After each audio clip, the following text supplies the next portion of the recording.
Olá, está chegando o Câmara Repórter segunda edição nesta quinta-feira, 15 de agosto. Veja os nossos destaques.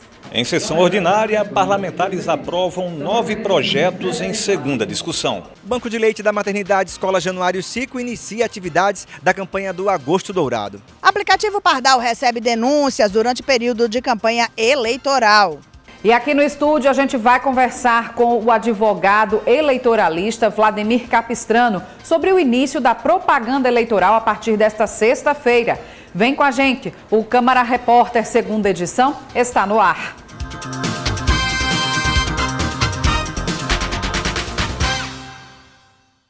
A gente começa essa edição com as notícias da Câmara Municipal. Programa de identificação e acompanhamento dos alunos com transtorno do espectro autista.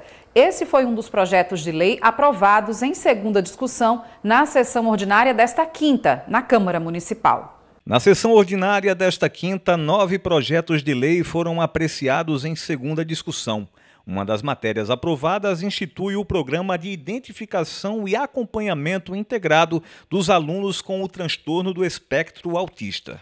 Esse projeto dispõe no município de Natal, no tocante às escolas municipais, um acompanhamento com equipe especializada em transtorno do espectro autista, para dar um suporte, um atendimento adequado, uma atenção prioritária para as crianças com autismo na rede pública de ensino aqui da nossa cidade. Então, esse projeto ele visa incrementar ainda mais outras matérias que já estão em vigor no município ou tramitando nesta casa, para ser mais um dispositivo legal que venha trazer mais benefício para a nossa população que tem autismo aqui no município de Natal. Outra matéria aprovada pelos parlamentares institui a política municipal de atenção às pessoas ostomizadas. Institui uma política para essas pessoas ostomizadas no município de Natal, de forma a acolhê-las e também a poder manter sempre os suprimentos em dia para que essas pessoas possam ter direito tanto aos exames que são necessários, né, aos insumos que são necessários para o tratamento de diversas doenças. Ainda na sessão foi aprovado o projeto que institui a criação do selo Natal Vegetariano no âmbito do município de Natal. Os vegetais têm muitas proteínas, não é só a carne ou as coisas animais que têm proteínas, né?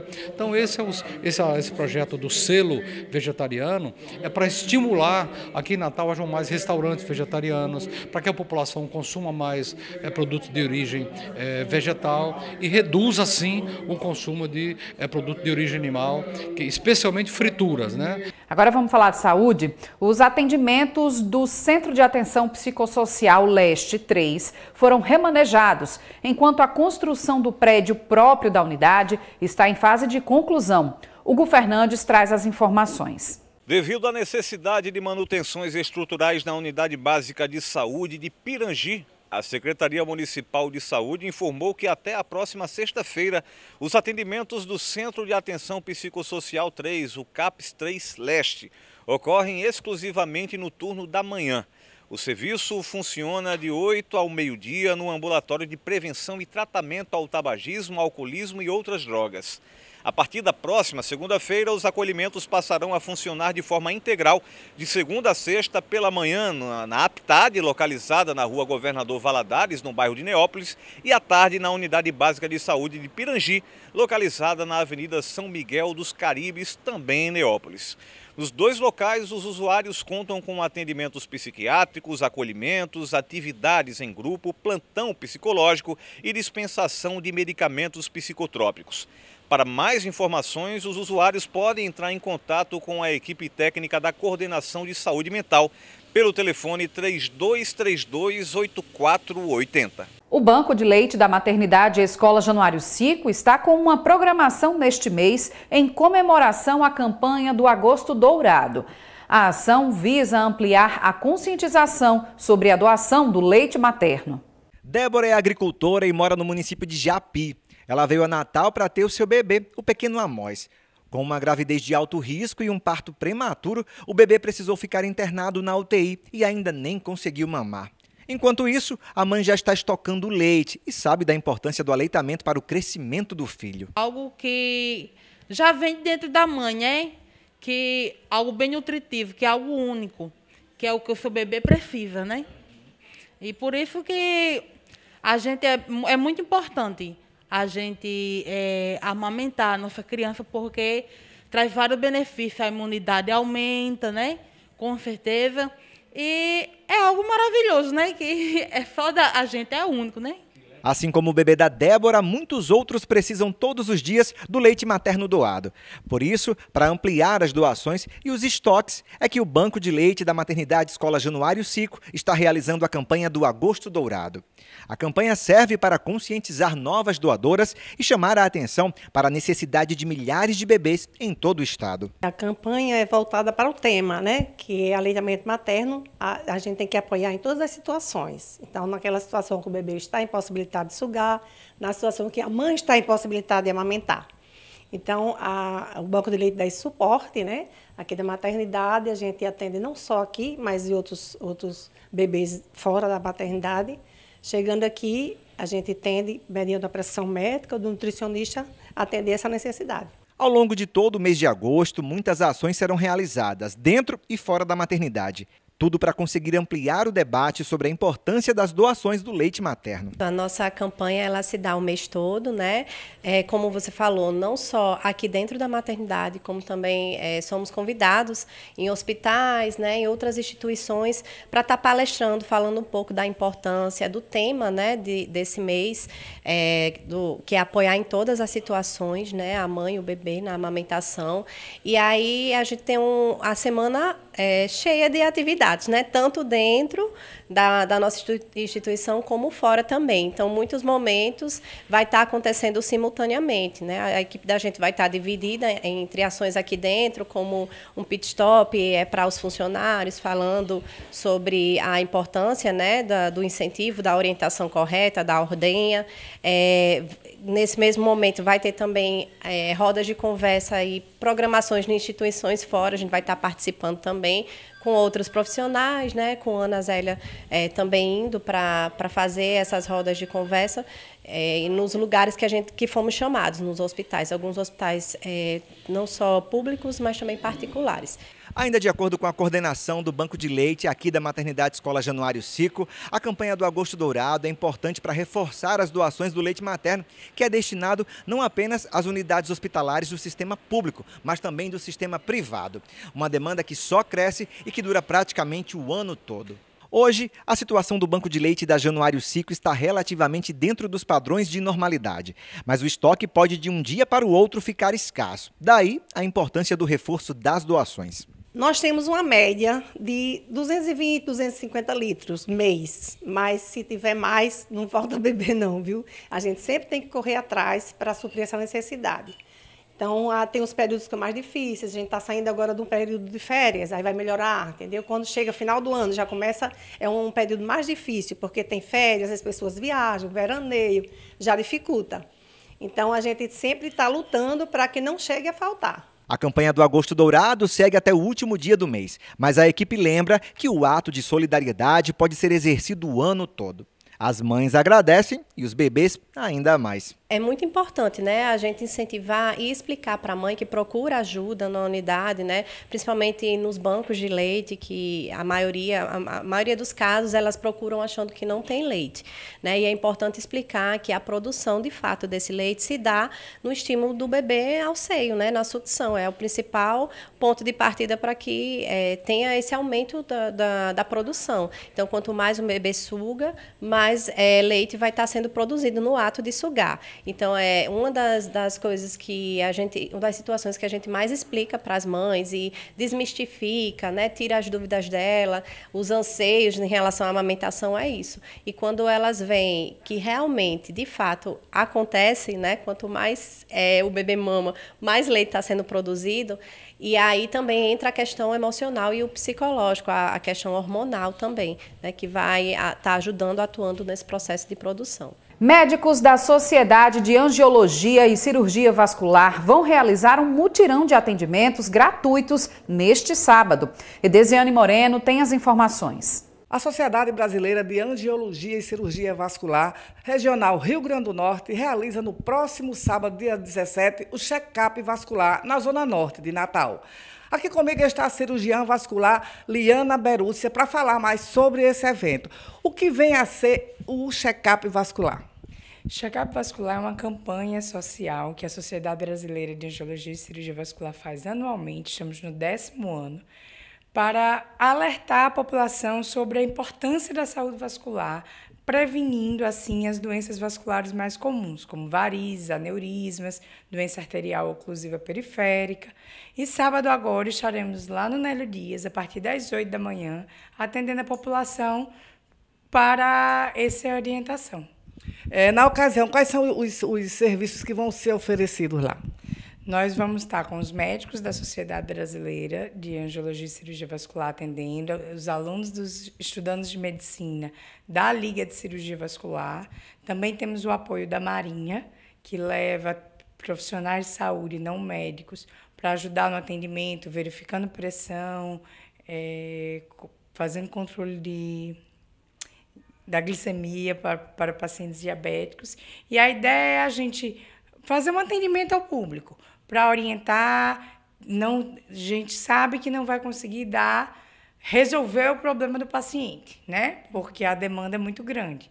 Mas a gente consegue orientar e pedir exames que sejam necessários, fazer um encaminhamento para que ele procure na rede pública um atendimento com um especialista, para a gente dar uma orientação, um norte, o que caminho o paciente deve seguir, porque é uma população muito precária nesse sentido. Esses serviços vão ser oferecidos de maneira gratuita? Sim, gratuita. A partir das 8 da manhã, no Nélio Dias, as fichas serão distribuídas das 8 até as 13h30.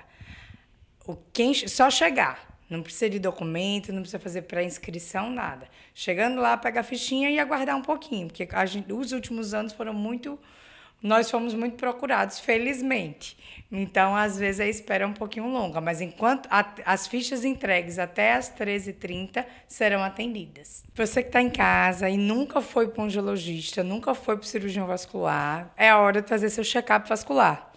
Pacientes acima de 40 anos de idade, com pressão alta, diabetes, colesterol alto, tabagista, acima do peso, tem uma maior incidência de doença arterial e de doença vascular, doença venosa, no caso as varizes. Então, precisa de um check-up vascular. Procure a gente lá no Nélio Dias, vai ser um prazer atender todos. A seguir, a gente traz informações sobre o concurso nacional unificado que acontece no próximo domingo. E ainda, propaganda eleitoral começa nesta sexta-feira. Nós voltamos em instantes. A TV Câmara Natal está com uma novidade.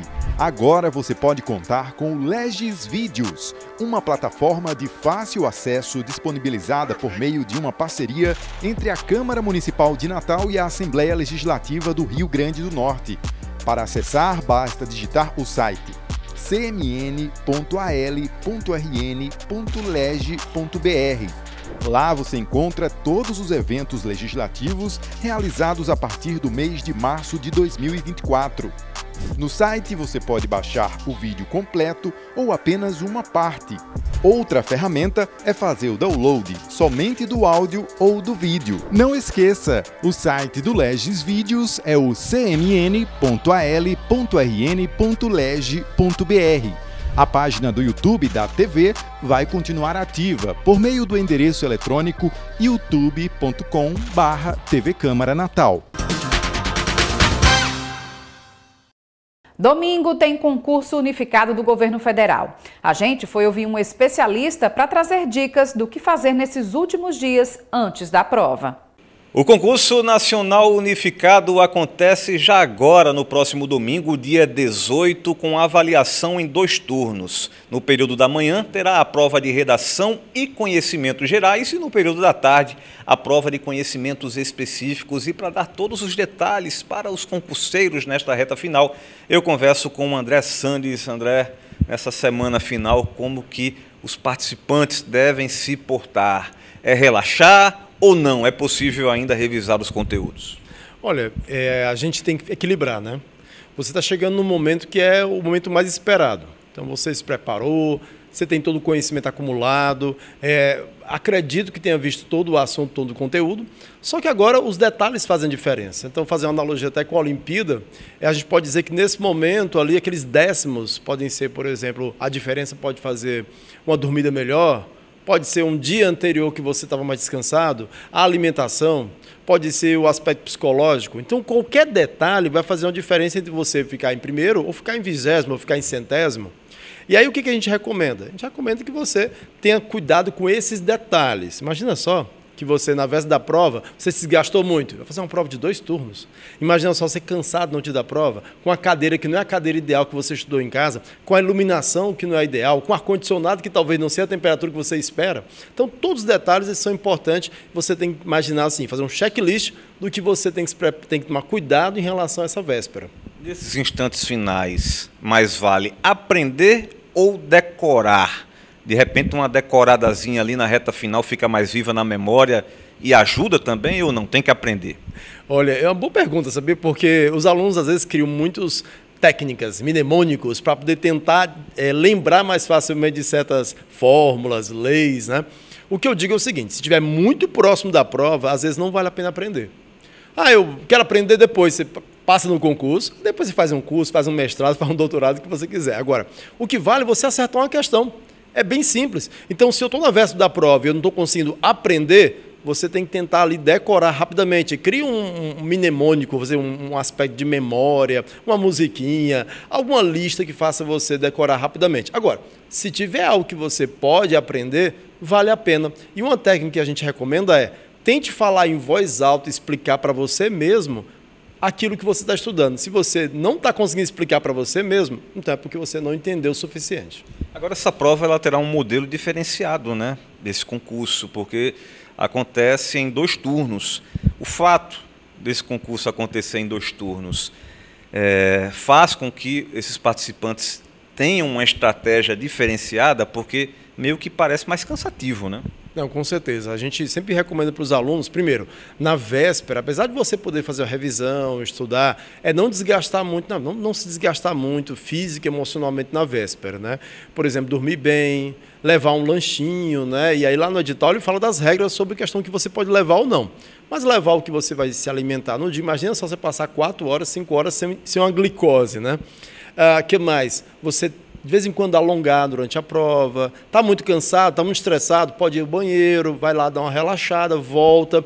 E é bom que você, vamos dizer assim, se coloca no eixo novamente, principalmente se você está no meio da prova ali e já está muito cansado. E assim, aí pensar, eu não posso me desgastar muito no horário da manhã porque ainda tem o horário da tarde. Equilibrar as energias, porque o que vai fazer você ser aprovado ou não é você fazer um turno muito bom, mas fazer 2 turnos moderadamente bons, certo? Então é isso que a gente recomenda. Cautela na véspera e se dosar e saber, por exemplo, lidar com o tempo durante o dia da prova. Para a gente finalizar, professor, a gente está falando aqui de uma redação, de prova de conhecimentos gerais e conhecimentos específicos. Agora que já está pertinho de acontecer a prova, se é de escolher uma dessas áreas para focar, qual que o senhor recomenda? Eu recomendo mais o específico por causa do peso, né? O específico tem mais peso. Você sabe que num concurso, você tem que saber, por exemplo, que as questões, apesar de estarem lá na prova, nem todas valem o mesmo ponto, né? Então você vai naquelas questões que valem mais ponto nesse momento. E eu digo mais, não só naquelas que valem mais ponto, mas também naquelas que você sabe que consegue aproveitar mais. O que eu quero dizer isso? Se tem um assunto que você vai ter que passar 5 horas para aprender ele naquele momento, talvez não valha a pena. Tente talvez pegar mais assuntos que você aprende mais rapidamente. Opa, tem esse conceito, eu não sei que conceito é esse, vou estudar isso. Então é ser, vamos dizer assim, eficiente nesse momento e ser estratégico. O que vale mais ponto e aquilo que você aprende mais rapidamente. É isso, André Sandes, professor do cursinho, passando dicas valiosas, restando pouco para o concurso nacional unificado. E ainda falando no concurso unificado, o transporte público vai realizar viagens extras para atender os candidatos. Hugo Fernandes. Os candidatos que vão realizar no próximo domingo o concurso nacional unificado, conhecido como o Enem dos concursos, terão à disposição 34 linhas de ônibus em circulação. Serão realizadas 604 viagens ao longo do dia. Considerando a quantidade de pessoas inscritas, a STTU recomenda que os candidatos saiam de casa com antecedência para os locais da prova e programem o almoço próximo da instituição onde a prova está sendo aplicada. A Secretaria de Mobilidade Urbana ainda alerta que o passageiro fique atento às modificações de itinerários. Os candidatos podem tirar dúvidas pelo Alô STTU, no telefone 156. Para amenizar as intercorrências que ocorram no trânsito, a fiscalização será reforçada com 30 agentes trabalhando em todos os turnos durante a realização da prova. Agora vamos de eleições 2024. A propaganda eleitoral começa oficialmente nesta sexta-feira, dia 16, e a Justiça Eleitoral já disponibiliza um meio de denúncias para os atos irregulares dos candidatos. Simone Silva. Disponível gratuitamente para Android e iOS, o aplicativo Pardal permite aos eleitores denunciarem irregularidades durante as campanhas eleitorais. Lançado pelo Tribunal Superior Eleitoral em 2014, o aplicativo foi aprimorado em 2020 e ganhou nova versão para as eleições de 2022. Qualquer pessoa pode efetuar uma denúncia, desde que comprovado por fotos, áudios ou vídeos. Todas as demandas são tratadas como sigilosas. Saiba o que pode ser denunciado. Irregularidades como casos de propaganda eleitoral antecipada, compra de votos, uso da máquina pública, abuso do poder político e econômico e uso indevido dos meios de comunicação. Os casos são encaminhados para serem investigados no Ministério Público. No aplicativo também é possível encontrar o que pode e não pode ser utilizado durante o período eleitoral. E depois do intervalo, a gente continua a falar sobre as regras da propaganda eleitoral com o advogado eleitoralista Vladimir Capistrano. Nós voltamos já já. A TV Câmara Natal está com uma novidade. Agora você pode contar com o Legis Vídeos, uma plataforma de fácil acesso disponibilizada por meio de uma parceria entre a Câmara Municipal de Natal e a Assembleia Legislativa do Rio Grande do Norte. Para acessar, basta digitar o site cmn.al.rn.leg.br. Lá você encontra todos os eventos legislativos realizados a partir do mês de março de 2024. No site você pode baixar o vídeo completo ou apenas uma parte. Outra ferramenta é fazer o download somente do áudio ou do vídeo. Não esqueça, o site do Legis Vídeos é o cmn.al.rn.leg.br. A página do YouTube da TV vai continuar ativa por meio do endereço eletrônico youtube.com/TV Câmara Natal. Estamos de volta com o Câmara Repórter, falando aqui novamente sobre as eleições 2024. E a gente recebe aqui para falar sobre o início dessa campanha eleitoral o advogado eleitoralista, Dr. Vladimir Capistrano. Seja muito bem-vindo aqui ao Câmara Repórter, Dr. Vladimir. Obrigado, eu agradeço o convite para estar aqui com vocês hoje. Certo. Perguntinha básica já para quem está acompanhando a gente, principalmente com essa mensagem aos candidatos a partir dessa sexta-feira. Quais as condutas vedadas? Começa a propaganda eleitoral agora, é aquele momento em que o candidato pode se apresentar ao eleitor e pedir votos. Essa é a grande diferença do período de propaganda do que aconteceu no período de pré-campanha, que não era permitido pedir votos. Então agora começa a propaganda propriamente dita, a campanha eleitoral. E ela irá até o sábado que antecede a eleição, até o dia 5 de outubro. Então o candidato pode pedir votos, pode se apresentar ao eleitor, pode dizer o que pretende fazer, pode ouvir as pessoas, tudo isso é permitido nas ruas, nas redes sociais. Agora, há algumas condutas que os candidatos não podem praticar. Por exemplo, em determinados ambientes, como prédios públicos. Em prédios públicos não pode haver campanha eleitoral. Como, por exemplo, aqui na Câmara Municipal, não é permitida essa propaganda, né? Exatamente. Num prédio público, como o prédio da Câmara Municipal, os candidatos não podem realizar atos de propaganda eleitoral. Isso também em prédios privados, mas que são de uso coletivo. Por exemplo, não pode haver um ato de campanha eleitoral num restaurante. Porque Sim. o restaurante ele é utilizado por pessoas que não participam daquele ato. Aí você diz, e se o candidato alugar todo o restaurante, aí é diferente, porque estaria reservado para um ato de propaganda. Então, há determinados atos, por exemplo, e é importante destacar, nos templos religiosos. Templos religiosos não pode haver ato de propaganda. O pastor, o padre, ele não pode, durante a pregação, estar pedindo votos para alguém. Tudo isso é proibido porque propaganda ela não pode ser realizada em prédios públicos nem em ambientes privados de uso coletivo. Nas vias públicas é permitido, porque é um espaço aberto a qualquer pessoa, e aí pode realizar comícios, caminhadas, panfletagem, bandeiraço, adesivaço, o nome que o candidato quiser dar a esse ato. E as redes sociais, que é o grande local hoje em dia, principalmente nas grandes cidades, em que a propaganda eleitoral se realiza. E além desses espaços em que não é permitida a propaganda eleitoral, há também modalidades em que ela não é permitida. Essa é uma consagrada, por exemplo, o uso de outdoor. Antigamente era permitido os candidatos colocarem outdoors com sua propaganda eleitoral.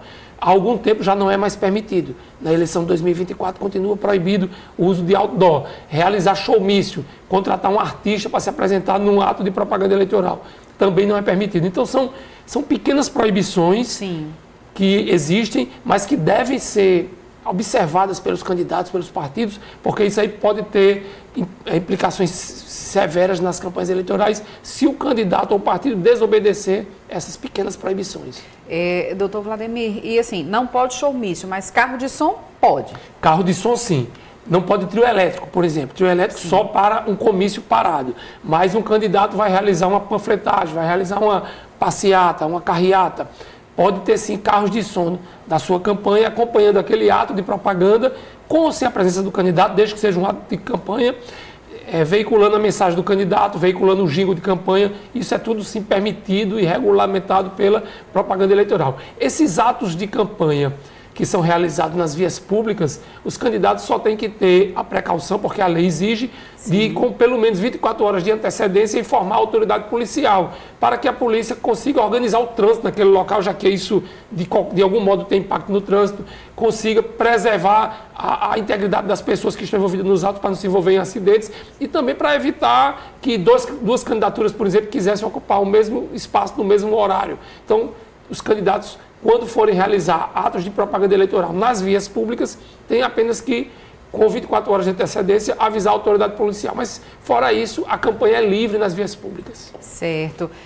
Doutor Vladimir, e o senhor falou da questão das redes sociais, né, dessa permissão a partir dessa sexta-feira, mas tem alguma limitação em relação, por exemplo, ao que a gente vê hoje, a questão do uso da inteligência artificial? Vai ser permitido? De que forma? É permitido, sim, aos candidatos veicular conteúdos, e aí eu estou falando em vídeo, áudio e mesmo em textos escritos, utilizando mecanismos de inteligência artificial. Isso é permitido. Agora, primeiro, o candidato tem que, nessa propaganda, por qualquer modalidade que seja exercida, informar claramente ao eleitor que aquele conteúdo foi gerado através do uso de inteligência artificial. O eleitor tem que saber disso. Sim. Esse é o primeiro ponto. E segundo, e esse é o principal, não pode ser utilizados os mecanismos de inteligência artificial para alterar a veracidade do conteúdo daquela propaganda.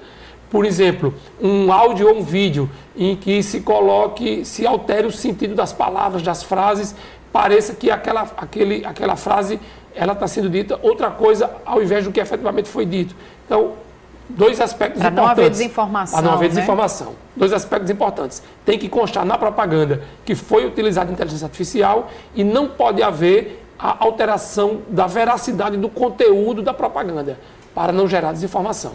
Okay. A grande batalha da justiça eleitoral na eleição de 2024 vai ser o combate à desinformação, às fake news, às notícias falsas, como comumente e popularmente a gente chama. Porque isso é uma preocupação da justiça eleitoral, principalmente desde as eleições de 2018, mas que a cada eleição tem sido ainda tido mais atenção, né? Porque também tem se aperfeiçoado os mecanismos de desinformação. Então, na medida em que os mecanismos de desinformação são aperfeiçoados, a justiça eleitoral vai buscando também mecanismos de inibir essa desinformação. Por isso que uma preocupação tão severa, e na resolução que trata da propaganda eleitoral para as eleições de 2024, o TSE realmente colocou mecanismos muito severos de controle da desinformação, e as penalidades para os candidatos que utilizarem de desinformação são muito severas também, inclusive podendo levar à cassação do registro da candidatura, do diploma e do mandato de quem utilizar mecanismos para gerar desinformação. Além dessa conduta aí que o senhor falou, que pode gerar, por exemplo, essa cassação do registro da candidatura, que outro crime eleitoral pode também levar a uma penalidade dessa? É o que a gente chama de ilícitos eleitorais, é um termo genérico que abarca várias possibilidades, como, por exemplo, a compra de voto. É um ilícito eleitoral que leva à cassação do mandato. O abuso do poder econômico, aquele candidato que dispõe de muito poder econômico, ou que alguém se disponha a gastar na campanha dele e passe a usar abusivamente esses recursos econômicos para desigualar as oportunidades no pleito. Ou seja, um candidato que é muito rico ou que tem acesso a alguém que se dispõe a gastar dele sua campanha e que, de repente, torna uma campanha milionária e que desiguala em relação às demais. Inclusive porque, hoje em dia, as campanhas têm limites de gastos. Quem excede o limite de gasto também comete abuso de poder econômico. E também o abuso do poder político.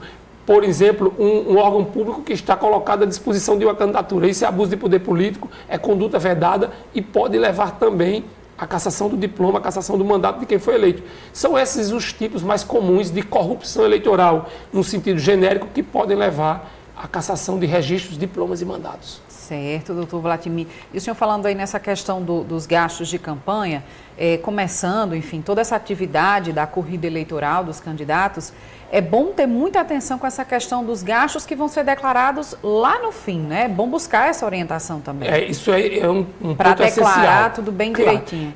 A prestação de contas ela após a eleição, até 30 dias após a eleição, o candidato tem que prestar contas. Mas no meio da campanha também é um momento em que o candidato faz o que chama de prestação de contas parcial. O que ele gastou, o que ele arrecadou até aquele momento, 13 de setembro. Então é essencial que os candidatos tenham uma assessoria contábil boa, tenha um administrador financeiro de sua campanha responsável e de confiança, para que não seja surpreendido após as eleições com a desaprovação de contas e, pior ainda, com a indicação de que houve arrecadação de forma ilícita, que houve gasto de forma ilícita, porque isso também pode levar à cassação do diploma e cassação do mandato. E que a gente já tem histórico aqui, né? E temos histórico, a justiça eleitoral no Brasil e aqui no Rio Grande do Norte também tem sido muito rigorosa na fiscalização da arrecadação e dos gastos dos candidatos. Exatamente. Falando sobre gastos, mas não diretamente dessa campanha em si, mudando aqui um pouco de assunto sobre corrida eleitoral, mas paralelo a isso, doutor Vladimir, está tramitando no Congresso Nacional, foi aprovado na Câmara dos Deputados e agora está no Congresso Nacional, passou pela CCJ do Senado, uma PEC, né, uma proposta de emenda constitucional para isentar os tributos dos partidos, né, a questão das multas, né, que os partidos descumpram aí em relação até com gastos, né, do fundo eleitoral, a questão da cota que é também destinada para os candidatos negros. Como é que o senhor vê essa questão se o Congresso, por exemplo, realmente referendar, liberando essas multas? Isso infelizmente tem acontecido no Brasil. Existe uma série de exigências para os partidos na destinação dos recursos para as campanhas eleitorais, principalmente pelo fato de que os recursos são públicos, não são recursos privados. São recursos que vêm do orçamento da União através do fundo partidário e através do fundo eleitoral e que são destinados ao financiamento das campanhas, porque campanha custa dinheiro. Então tem que ter dinheiro para a campanha, já que as empresas não podem financiar.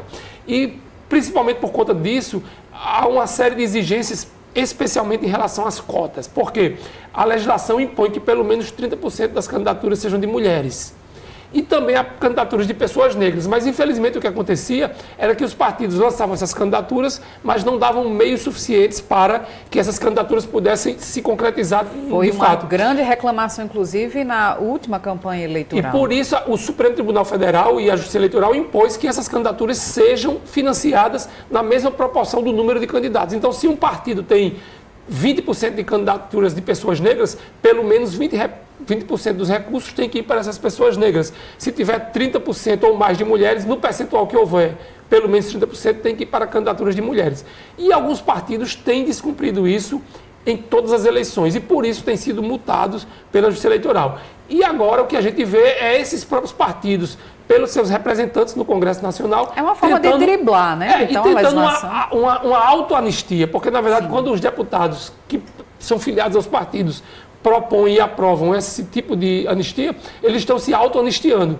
Isso é absolutamente um absurdo, porque o financiamento obrigatório para candidaturas de pessoas negras e de mulheres é uma política afirmativa na tentativa de levar essas pessoas para os espaços de poder, para os parlamentos e para os órgãos dos cargos executivos. E quando o Congresso diz, não, vamos anistiar os partidos que descumpriram essa política afirmativa, o que ele está fazendo é desincentivar os partidos de dizer... Legalizar um retrocesso. De dizer, tanto faz, vocês não precisam cumprir o que a lei exige e numa política afirmativa, porque depois a gente resolve numa anistia. Então, minha opinião pessoal é que sou contra esse tipo de anistia, porque elas desincentivam as políticas afirmativas. Tem sido uma luta muito grande das mulheres e das pessoas negras para tentar ter igualdade de condições nas disputas eleitorais. E um tipo de anistia dessa, ele desincentiva as pessoas que vão lá lutar com muito trabalho, porque as estruturas são muito fortes contra esses grupos minorizados, e no momento que a gente tem uma política que consegue minimamente dar condição de uma disputa que, ainda que não seja igual, mas pelo menos é menos desigual, aparece uma ideia dessa que ela é absolutamente um retrocesso nesse avanço que a gente tem lutado a cada eleição para consolidar. Eu, pessoalmente, sou contra. Por isso que toda a sociedade tem que estar de olho, e é por isso que a sociedade tem que estar de olho, é por isso que, inclusive, foi a pressão da sociedade que freou, nesse primeiro momento, esse projeto de ser aprovado também no Senado Federal. Eu espero que a sociedade continue atenta para que, se esse projeto de lei voltar a se movimentar, haja uma repercussão em toda a sociedade, porque é importante o cumprimento das cotas, porque é um resgate de uma dívida histórica que a classe política no Brasil tem com as mulheres e com as pessoas negras. Tá certo, doutor Vladimir. E voltando aqui ao nosso tema de propaganda eleitoral, né, dessa campanha que efetivamente começa nessa sexta-feira, dia 16, se as pessoas, eleitores, enfim, detectarem algum ato irregular, pode ser denunciado, né? Isso? Sim, claro. E eu tenho dito isso sempre que posso, o eleitor é o principal fiscal da eleição, tanto da propaganda eleitoral quanto desses ilícitos, como corrupção eleitoral, fraude, compra de voto. O eleitor, ele está lá no dia a dia, ele tem os olhos atentos para tudo isso. A Justiça Eleitoral tem seus mecanismos de fiscalização, mas ela não pode estar em todos os locais ao mesmo tempo. E o eleitor não, ele está em todos os locais ao mesmo tempo, porque o eleitor, ele é o conjunto da sociedade. E há um mecanismo muito eficiente que a Justiça Eleitoral coloca à disposição dos eleitores, o aplicativo Pardal. É um aplicativo de smartphone, que ele pode ser adquirido nessas lojas virtuais, como a Play Store, a Apple Store. Não custa nada, é gratuito, basta o eleitor baixar e se cadastrar, e ele está apto a ser um fiscal da Justiça Eleitoral. Viu uma propaganda irregular, vai lá, faz a foto, faz o vídeo, faz um áudio e denuncia, que essa denúncia vai ser recebida pelo cartório eleitoral e o cartório eleitoral vai processar. Se for uma propaganda, simplesmente vai lá o juiz no seu poder de polícia, que a Justiça Eleitoral tem essa capacidade diferente dos demais ramos do Poder Judiciário, o próprio juiz determina e o fiscal vai lá e caça propaganda. Se for algum fato que demande uma representação contra o candidato que infringiu a norma, o cartório eleitoral vai encaminhar aquilo para o Ministério Público, para o promotor eleitoral, e também serão tomadas as providências de apuração e posterior denúncia à Justiça Eleitoral. Então, o eleitor, ele tem esse papel que é também um dever de cidadania do eleitor. Ele tem que dar essa contribuição no sentido de ser um fiscal. Encontrou um ilícito eleitoral, encontrou uma propaganda irregular, denuncia pelo aplicativo Pardal, que isso vai ser processado. Tá bom, então, doutor Vladimir Capistrano, muito obrigada aqui pela sua participação conosco. Sempre bom conversar, né? Esclarecer, principalmente para o nosso telespectador, esse momento agora que, nesses próximos 45 dias, vamos todos acompanhar. Eu que agradeço pelo convite para estar aqui com vocês e estou sempre à disposição para conversar com os telespectadores da TV Câmara. Muito obrigada. Essa edição do Câmara Repórter fica por aqui. Obrigada pela companhia, você que nos assiste. E a gente volta a se encontrar nesta sexta-feira com outras notícias aqui da Câmara e também sobre tudo o que acontece na nossa cidade. Tchau!